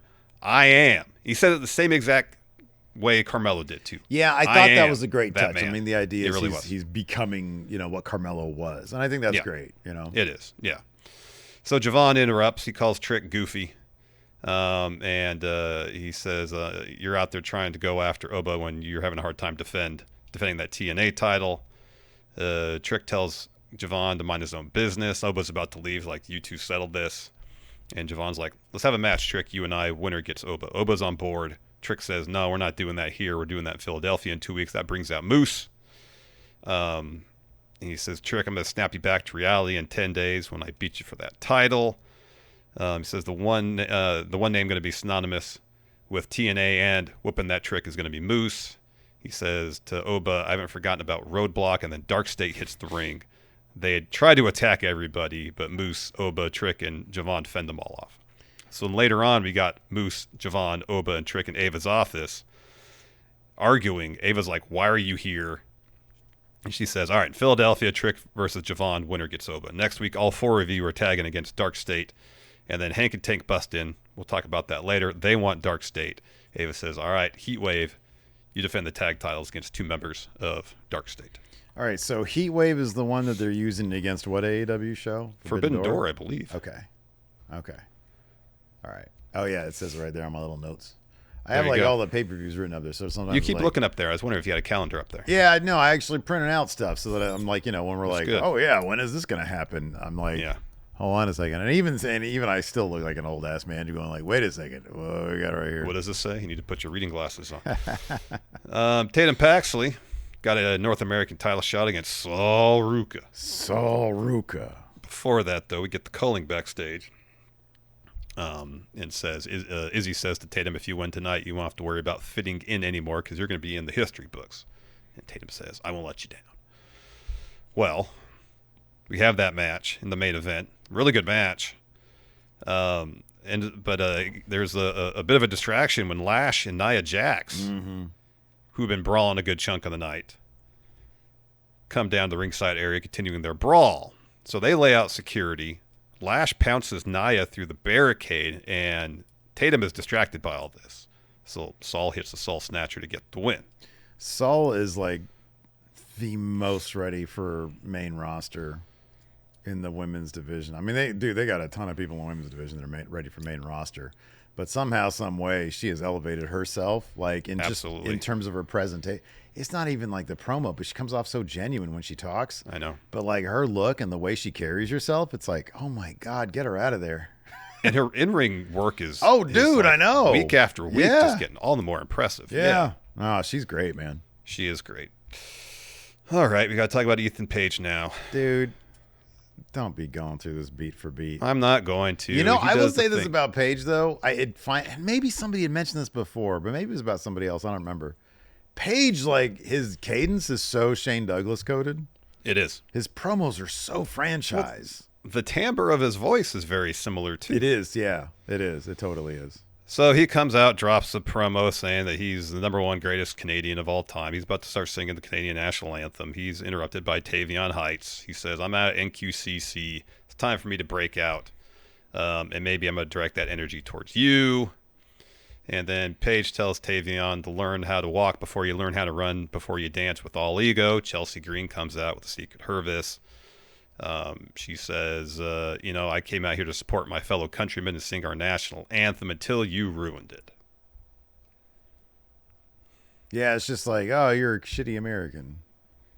Which, I know it's fun to dunk on Americans these days. Yeah. Yeah.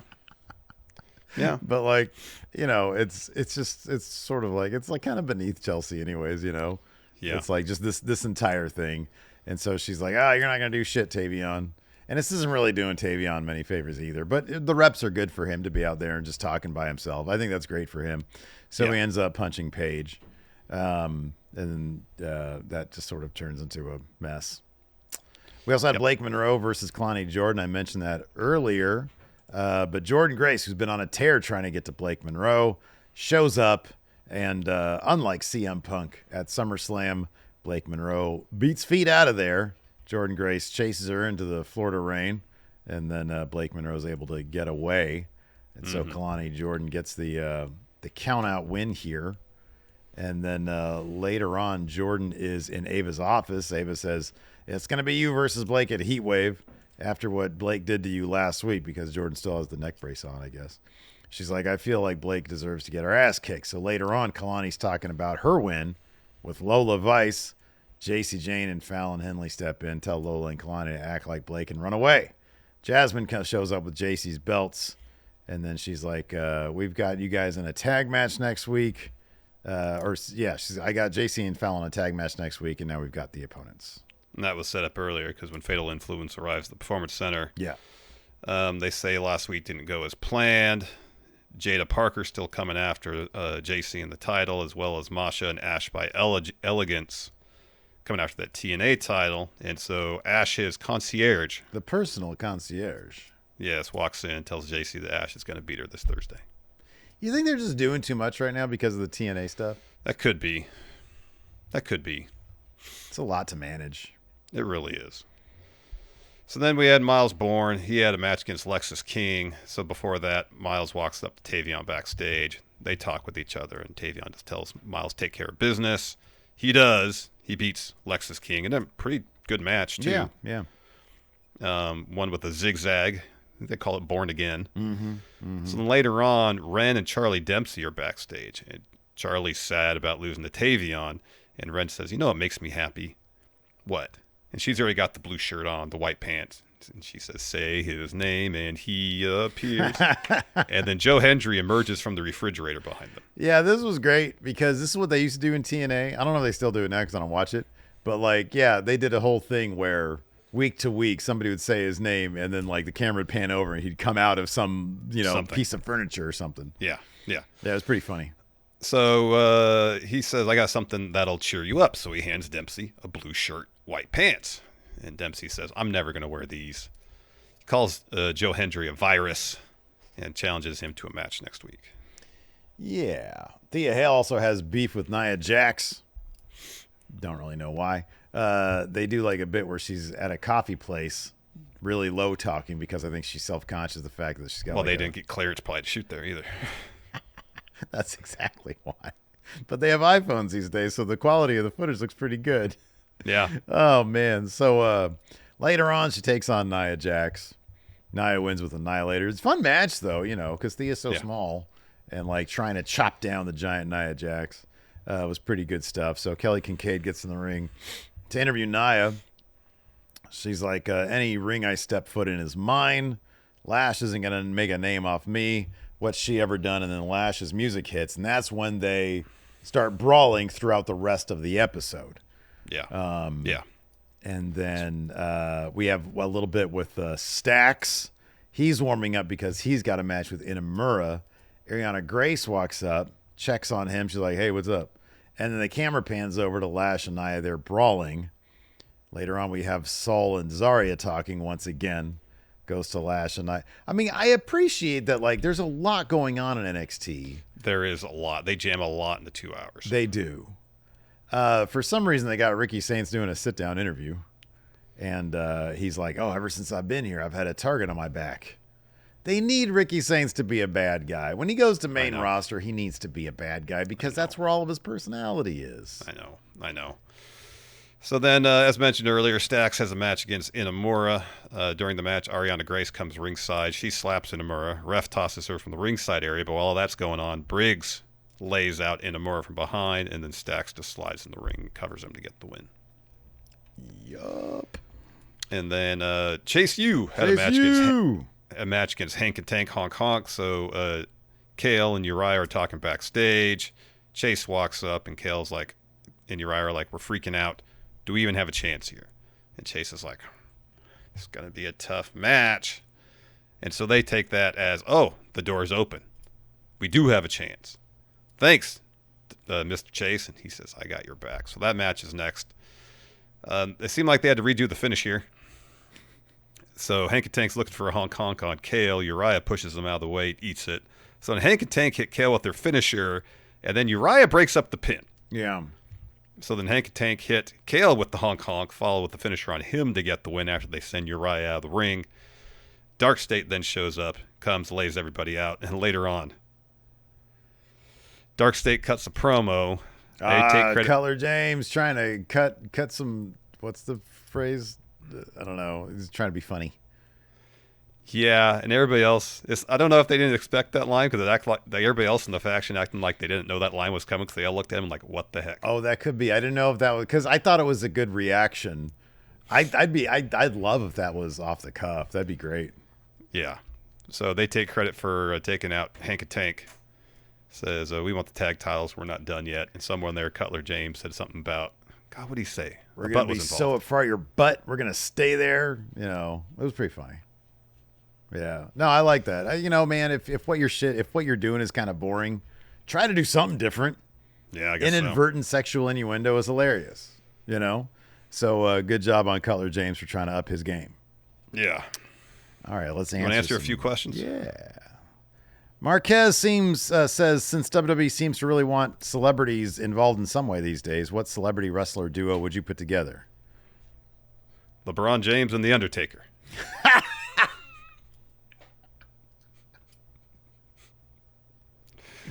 That's good. All right.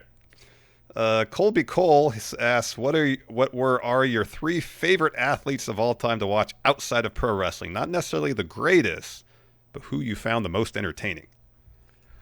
Oh, Lance Stevenson. Yeah. All the Shaqtin' a Fool Hall of Famers. Yeah, Lance Stevenson's a good one because I found a compilation of his, and it's wildly entertaining. Yeah. You watch that compilation, you ask yourself, why is he not the greatest basketball player of all time? Yeah.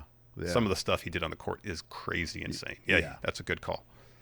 Yeah, him. I mean, obviously, dude, you know, and this is because he was so great, but watching Michael Jordan in his prime was just, oh, God.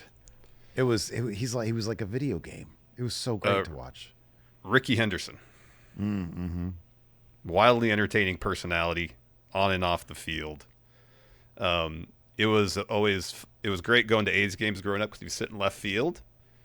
You'd be like, hey, Ricky. And he'd turn around, he'd wave at you. Yeah. That doesn't happen very often. Yeah. Baseball players, generally speaking, do not pay attention to what people say in the crowd. Corliss Williamson threw up the...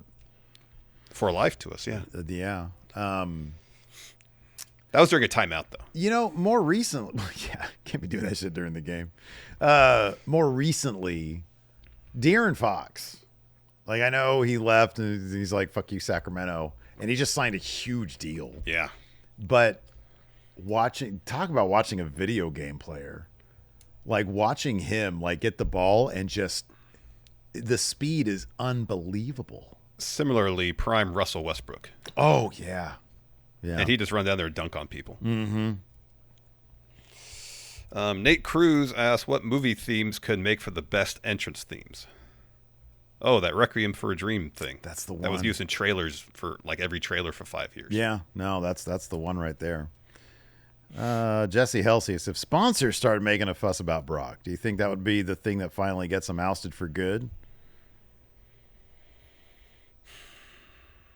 I mean, it would take something like that.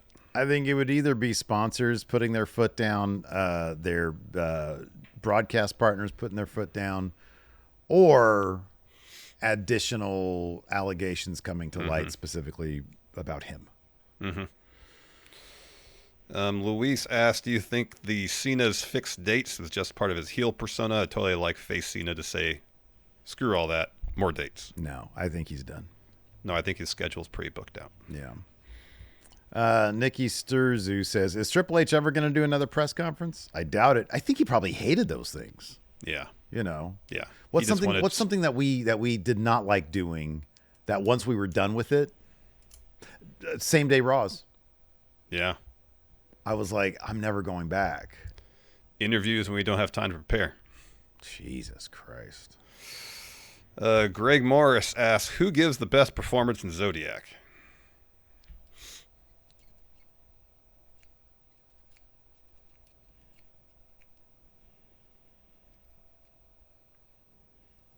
I guess the easy answer is probably Robert Downey Jr.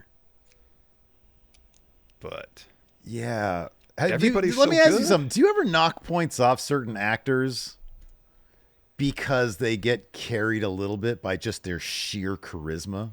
Because you know, I don't necessarily knock them for it, but that's part of the deal, you know? Yeah, he's so good, but I don't know he's if just kind of being him. Ever really strays away from him. Well, he did in Oppenheimer. He did. Yeah. He did in Oppenheimer. This wasn't like, hey, I'm Robert Downey Jr., I'm wildly charismatic, and that's... Gyllenhaal's kind of the same thing, though. It's not like he goes so far outside of being Jake Gyllenhaal. I mean, there's certain roles maybe, but like Nightcrawler, he did. Yeah. Nightcrawler, he was so good in that. He was. I'm trying to think of Zodiac.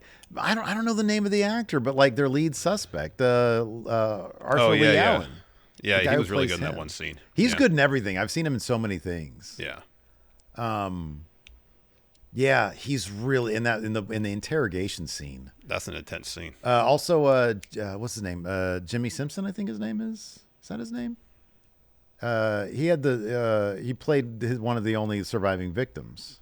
Yeah, I think that's his name, Jimmy Simpson. I want to say that sounds familiar.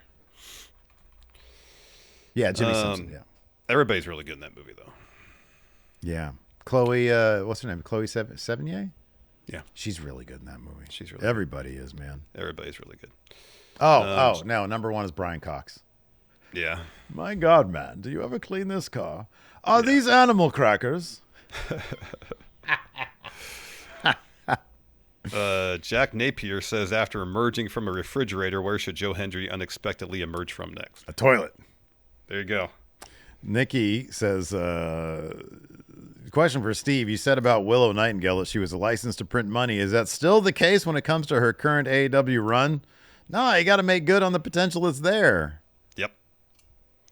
She beats Mercedes for the TBS title, and then we're talking. Yeah. Alex Foster asks, how long until Cutler James is going in Raw Wrestler of the Year? Oh, wow. Oh. That's after what we saw in NXT this week, it's looking promising. He might be the leading candidate. Yeah. Let's see here. I don't know. Dave Matushak says, if TNA were to get a new media rights deal, where do you see them heading to? The CW or A&E? I have no idea, but I saw something that like WWE is trying to help them get a Peacock streaming deal. Wow. For like $10 million or something like that. Wow. I don't know. That's not up to me. Yeah. Jacob Underwood says, this week Triple H, John Cena, and Paul Heyman have given 3 very different answers as to who was behind the return of Brock Lesnar. Who was the most reliable narrative of the three? Sounds like it really wasn't Cena's idea. But of who? I'm sorry, who? Triple H, Heyman, or Cena. Yeah, that was one on the Ariel Helwani. When I saw it, I was like, man, you can't. There's no way he's not clued into a lot of that stuff. And I get it. I totally understand that, like, I don't know, contractually, he's probably not allowed to say what he knows, when he knew it, et cetera, et cetera. But yeah, listening to him talk, it's like, well, there's like maybe 5% of his shit that I actually believe. So Cena just says, they deal him, I play him. Yeah, I believe that the most. I believe that the most. Yeah. And I think what you said last time we talked about this is there's probably an element of truth there. It wouldn't shock me anyways, where they're like, hey, here's a list of people we like. You give us a list that you like, and then we'll figure it out, you know? Yeah, or Triple H gives Cena a list. Hey, what do you think about these names? And Cena says those are fine. Yeah, something like that. Yeah, I could see that. Yeah. Nick Kyle says, after listening to your bonus episode, I've been feeling the same about WWE at the moment. I have not been watching a lot of wrestling for a while, as I don't have much time nowadays to watch. There is too much wrestling as well. Are you guys also feeling a burnout? No, I'm not.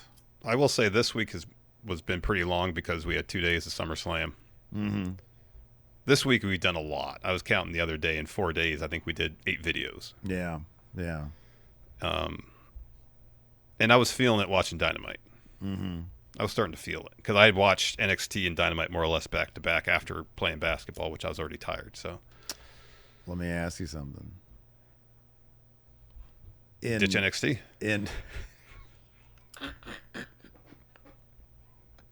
You got to let me set this. You got to let me set it up. Oh, man. sorry. You got to let me set this right up. to it. Come on. It's hour 40 minutes into this show. Out of reverence and in solidarity with Brian Zane in terms of not watching current content. Sure. Oh, you want to get rid of all current content. Going into Raw views exclusively. No, but we should do another one. The last one did really well. Ditch NXT. Look, man. And here's the thing. We're going to have to, because people complain about, at this point, I was listening to your cadence on every topic in NXT. Then we had Miles Bourne and Lexis King, and that ain't exciting for anybody. No, it's not. And it's a bit much. Here's the thing. I'd rather focus on other things that are more fun. Like, for example, we got Ryan Luckman on board to do some shorts and maybe clips for Friendo Club. I'd like more time to focus on other work stuff like Friendo Club and doing more content there. And NXT is just like another thing that, like, neither of. It's one thing to not give a shit about something, but you have to cover it because it's the conversation, you know? Yeah. I enjoyed Raw this week. I'll probably enjoy SmackDown if I watch it, but I'm going to be deep into my vacation, so I might not. But generally speaking, I enjoy main roster WWE television. 90% of it. I enjoy Dynamite. I've actually really enjoyed lately. But those three shows are the conversation. It's the conversation. Yep. NXT, look, y'all complain about us not doing it. Y'all complain about when we quote unquote disrespect it. Got a great idea. Let's just ditch it. I don't think I'm going to get any arguments from that guy. At this juncture, you're not getting any arguments from me. All right. Well, you know what? Brian Zane, you've inspired us. We're ditching NXT. Let's see. David Wondolowski asked, do you think Stephanie Vaquer should get a new finisher? I don't like it, but it's up to her. But I don't. It seemed like it'd be a good setup for a finisher. Yeah, I agree. I'm not a fan of it. She was using the spiral tap for a little bit. Go back to that. Or use Devil's Kiss because it's so popular. Use that as the finish. Yeah. Oh, man. Levy says, what does WWE need to do to make Dark State interesting? Comedy act, evidently. Ditch everybody but Saquon Sugars. His new name is Dark State. Doug State. That's going to be his new name. There it is. Let's see here. Yeah, I don't know. Joe the Meme Maker says, if WWE were to purchase Noah, similar to AAA, then who would you have matches in a big show in Japan? I do not pay attention to Noah. Omas. That's who. Yeah. Seth Rollins versus Marufuji. Oh, that's interesting. El Dragon says, I saw some theories floating around about the El Grandes and all being early Penta opponents. Did he fight Tyler Bate? I don't remember Tyler Bate, but I remember Pete Dunne. He did Pete Dunne a couple times in Ludwig. Kaiser, yeah. Huh. Donald Seaman says, between the two of you, who would Hilton make an MVP style fuck you video against? Yeah. You, It'd obviously. Oh, my God. Yeah. Me. I was kind of always like the emolument between the two. That's not the right word. I forget what the word is. I was like the grease between the two of you guys, you know? I feel like you guys are just the opposite people. But like, you know, Steve is here and I'm Switzerland, baby. You're like the intermediary, yeah. Exactly, yeah. And yet you guys have known each other far longer than you've known me. Yeah. Yep. He's actually one of my the friends I've known the longest. Mm-hmm. Yeah. Well, friends. I mean, can you'd say friend. For the most part, we get along. We talk. We make each other laugh. Kayfabe, brother. Kayfabe. Here, we'll land on this one from our shorts editor, Ryan Luckman. With the little skit MVP and Speedball did, what would be the funniest way you guys would squash rumors about you two on the show? We'd bond over a chicken sandwich or something, right? Yeah, we'd order one, cut it in half, and share it. Or same room, you get one end, I get the other end. Oh, wow. There you go. Yeah. All right, anyways, that's going to do it for the last review of NXT we ever do. Till next time, we'll see you guys around. Celebrate, Larson. You should be in good mood now. No more NXT. Hooray.